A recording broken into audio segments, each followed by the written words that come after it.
So hello everyone. So আমরা অনেক সময় একটা টেবিল ক্রিয়েট করার পর এটার কলামের নাম পরিবর্তন করতে চাই। যেমন আমার এখানে হচ্ছে একটা টেবিলে ৩ টা column name. Order ID, order date, order quality. So আমি যদি চাই যে আমি অর্ডার কোয়ালিটির নামটা আমি পরিবর্তন করব, তাহলে আমি সেটা কিভাবে করব?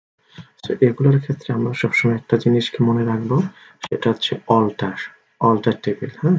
সো আমরা যদি লিখি অল্টার টেবিল, আমরা টেবিলের নামটা হচ্ছে কি অর্ডারস, তাই না? দিয়ে আমরা দিলাম, আমি কি করতেছি, আমি রিনেম করতেছি। ঠিক আছে? নাম তো একটা আছে, রিনেম মানে কি, এটা আরেকটা নাম আমি দিতেছি। কি নামটা দিতেছি, কোনটা, কলামটা রিনেম দিতেছি। হ্যাঁ, কি নাম ছিল, এখন বর্তমানে আছে, আমি দিলাম অর্ডার কোয়ান্টিটি। ওকে, অর্ডার কোয়ান্টিটি। ওকে, অর্ডার কোয়ালিটি আছে বর্তমানে।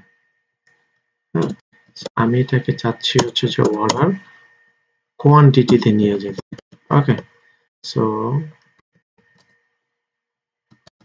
ওকে, তারপর হচ্ছে সেমিকোলন, দেন হচ্ছে আমার এন্টার দিলে আমার এই যে হয়ে গেছে, আমার রান হয়ে গেছে। যদি আমি দেখতে চাই, আর এই যে এখন আচ্ছা, কি ছিল অর্ডার কোয়ালিটি, এখন হয়ে গেছে অর্ডার কোয়ান্টিটি।